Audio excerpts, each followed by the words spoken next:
scan, it asks for new scan.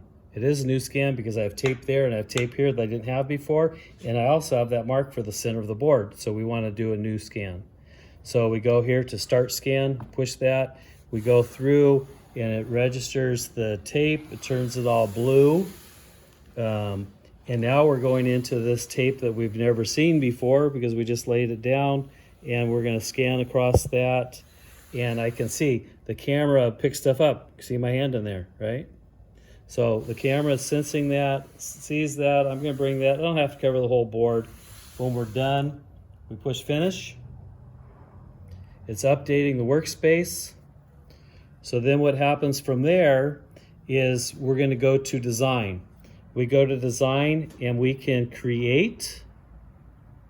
Before I was trying to do a circle. So if we were doing a circle or a rectangle or whatever that is, we can say circle. And last time I picked the board that was bigger than my board here. So I'm going to just say we want a 10-inch circle. So you can see here the circle. It's asking, we want to place it. It sees the tape. It sees me moving this around. I have the anchor point in the center, but if I knew the size of the board and I can sense that and I can test that on here, there's a way of doing that. I'm going to go to anchor point and put center. See this little white dot? I'm going to move that white dot over my X where I found the center of the board. So you see that moving there? You don't. Watch. Take this and zoom in and now get that dot right over the center of that, and then you push place. Then you go to cut,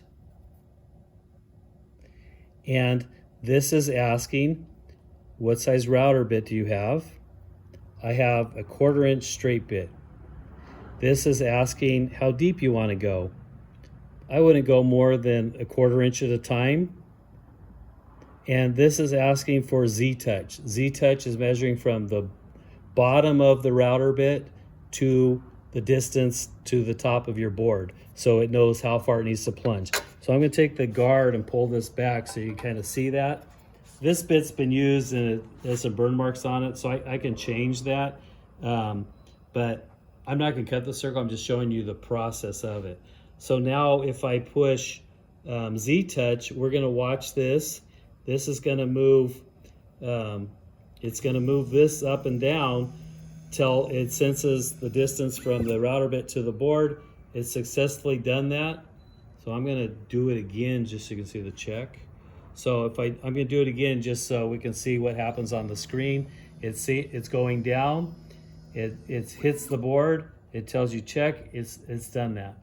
So up here, we're seeing domino tape, and with this, if we were to get outside the area where it's not seeing tape, that turns red. So if we're got the camera pointing somewhere else, that means it doesn't see what you're doing, and the router bit is going to retract. So when we come over here, we're going to look at this, we're going to scan this. We can see the circle, the 10-inch circle. Now we can tell it, do we want to cut on that line? Do we want to cut it on the inside, the outside, or on the line? Or do we want to create a pocket for something to fit in that 10-inch diameter circle? So I'm going to tell, let's cut on the line. So what that did is it moved this out. It's a 1/4 inch bit. It's going to save. The circle may not be 10 inches because the router bit's a 1/4 inch, so it's going to cut an 1/8 inch each side, so maybe short. So if we want a 10-inch circle, let's say, if we want that to remain 10 inch, let's go to the outside of the line. Now that pushed us to the outside, and we're going to end up with a 10-inch piece.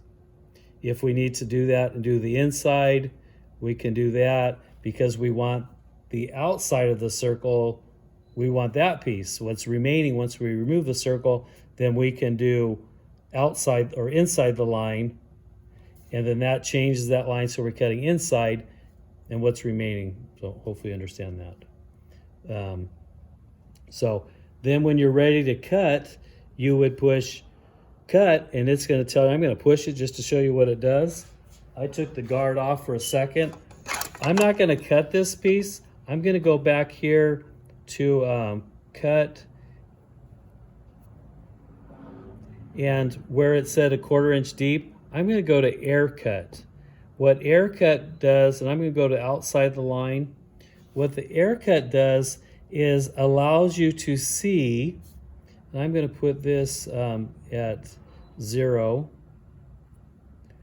What the air cut does is it's going to allow you, if you had pencil lines of a diameter that you want to cut, what the air cut's going to do is allow you to turn this, drop the cutter down and see where your line. So yesterday, that project, 27-inch circle, he had hand carved all the detail inside there, and he wanted to maintain that shape. He didn't want this cutting a radius and finding it went into his carvings. So what we did is we put on air cut, went around the whole diameter of the circle, and made sure it wasn't cutting in the wrong spot. So if I push air cut here,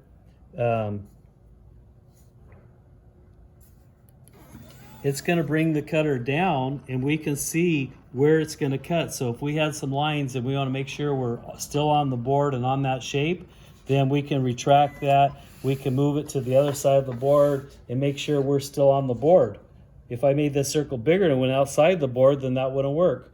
So I go here and I find that, and I push this down. It drops the cutter. We can see our lines where it's going to cut. That's an awesome part of this tool.